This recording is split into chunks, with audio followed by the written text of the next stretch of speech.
Fiance invents an appropriate technique. Hi there. Yeah, my name is Enda, and I do portrait painting. And what I use is, instead of brushes, I use palette knives, just like so. I got different size, some palette knives. I use a piece of wood for a palette, and I use like greaseproof paper, so you can dispose of each evening and every morning after painting.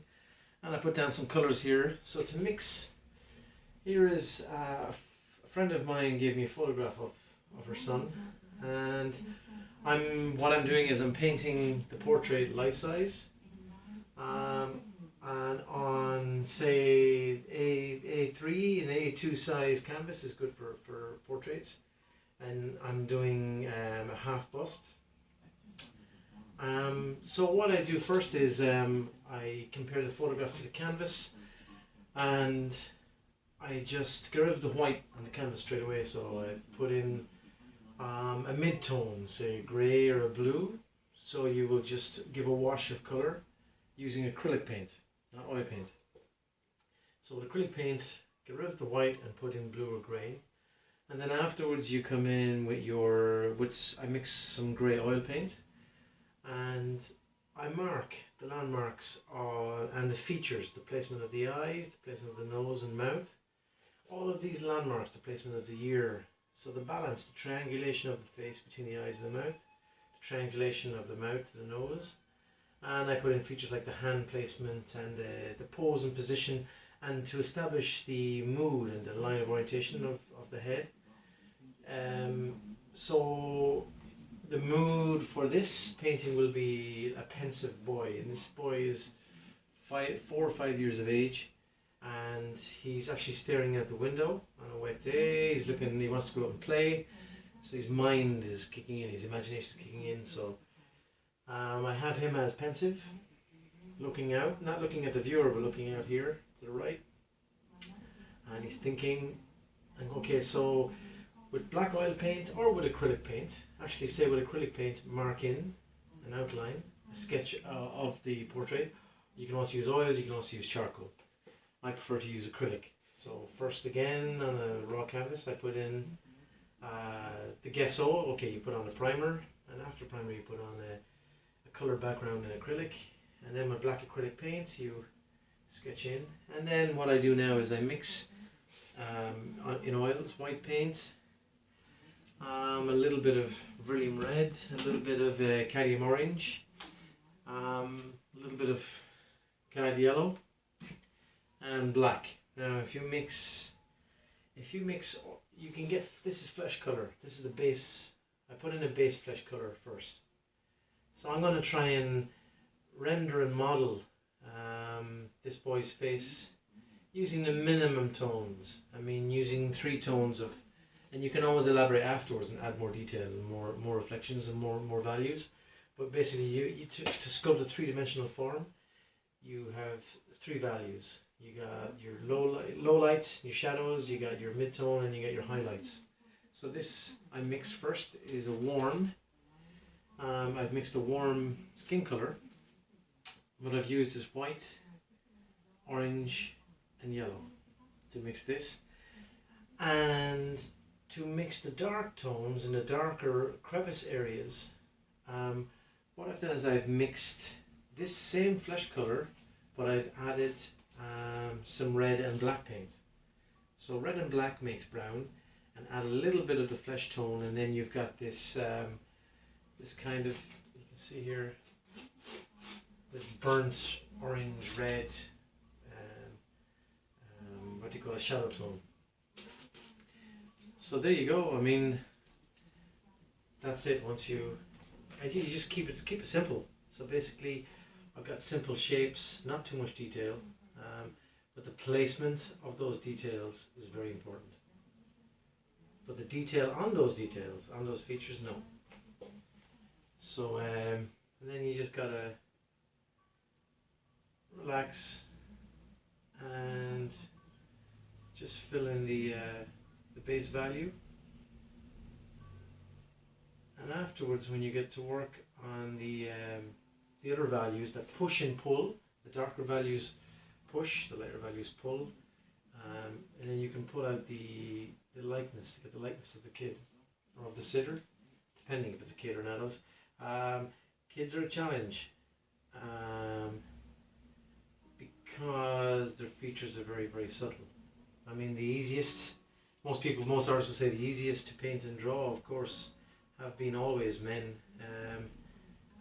Dark, heavy features, and women, young women have very subtle features. You got to be more delicate with your brush, or in this case, the palette knife. I prefer to use the palette knife. I just love texture. That's the only reason I use it. To give, you can get more energy from the palette knife than the brush sometimes. Portraits. Sometimes more control also. So there you go. I mean, that's the face, and I'll just put in a base tone for the hands once I have this paint mixed. I mix fresh paint each time. I don't pre-mix. I prefer to work it straight. You're working on a fresh painting, and you just leave it rough. You don't fill in the details. You just kind of, I'm putting in this flesh tone here because it does mark where his limbs are extended to, before I have to mix a new batch of paint. There we go. We got one hand, two hands. We got, okay, his ear, and again later on we will put in detail for his ear, the folds of his ear. Of course, we just leave it, you know, just fill it in generically first, and then afterwards we'll put in some darker tones, like here. We can use the darker tone there, like this, okay? Like that. Very subtle. Just a little hint. I mean, you just fill in a hint, and the mind of the viewer will fill in the details. Okay. Now I've put a little bit too much there, but okay. Just touch it. Don't worry about making mistakes or putting down the wrong color. We'll afterwards we'll retouch.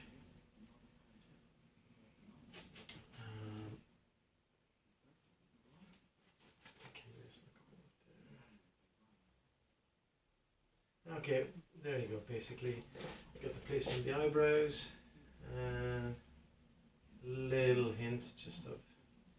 Okay, there you go. And then afterwards, of course, the easy part, once you have those features filled in, is putting in the clothing. In this case, this young boy, his name is Rowan. He's the son of a friend of mine from Canada, and he's back in Ireland, so he's excited. And he's wearing the colours of Ireland, so from the photograph I was working off, he's wearing orange and green. So again, it's the same thing. You put in a base value, mid-tone value, and then you push and pull. So I go for a lighter. I'll make a lighter orange, like here. Okay, a little bit more white for the highlight on the shoulder. Okay, like so, and with a little bit of brown, we can make it darker down here, like so. Okay, that's brown and orange, and there you fill in the color of the sweater. Okay. So yeah. So you work on the face just to establish the features. put in your mid-tone, and then leave it and work on other parts of the drawing. Let it settle in your mind, and then you can come back to the because you definitely don't want to overwork the portrait first. You just let it play. Okay, well that's it. This is part 1. In part 2 then I will show you how to render the features using the palette knife. Thank you for watching. Bye.